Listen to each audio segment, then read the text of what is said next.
Hamas is now responding to a Gaza ceasefire proposal brokered by the United States. Israel has already agreed to the deal, but Hamas now repeating its demands from the earlier rounds of talks. That includes Israel fully withdrawing from Gaza and ensuring a continuous flow of humanitarian aid to the Strip.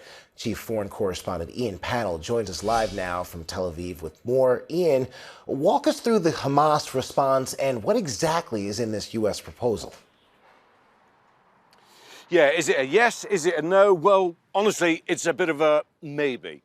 If you actually look at the detail here, we saw some detail on that original proposal that was put forward by President Trump and Special Envoy Steve Witkoff. Interestingly, that was presented by the US side directly to Hamas, although they say it was with Israeli backing. Hamas have now responded directly to the United States. They want to deal with the Trump administration directly, not with the Netanyahu government that they don't trust.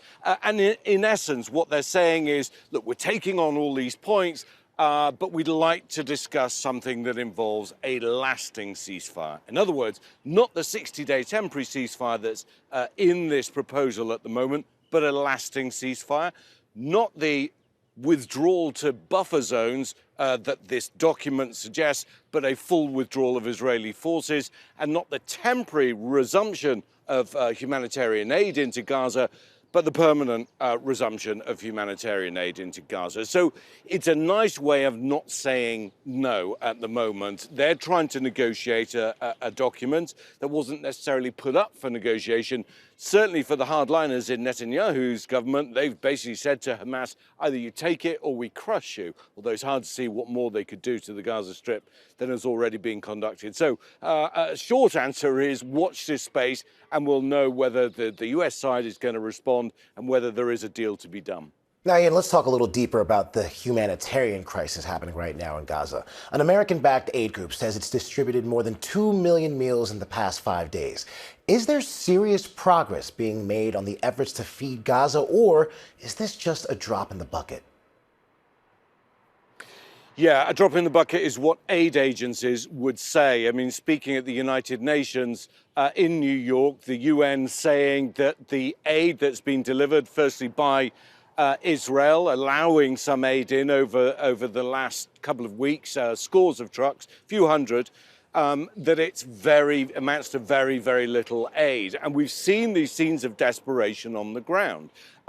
Civilians raiding warehouses used by the UN to try and find flour or other cooking supplies.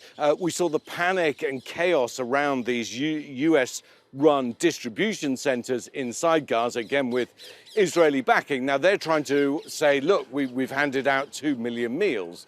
Well, if you look at the situation in Gaza, it doesn't seem to have had any meaningful impact at the moment. Although, to be fair, it is still early days. It's a confused situation. There is enormous amounts of desperation and the very real suffering, especially by the most vulnerable, has been well documented. I mean, we received more video today from a British surgeon who's operating inside Gaza, talking about the impact of malnutrition on children who are coming in with war wounds. You've got this double whammy, if you like, and there's a real sense of a need to have a meaningful, at least ceasefire, if not lasting peace, and bring an end to that suffering.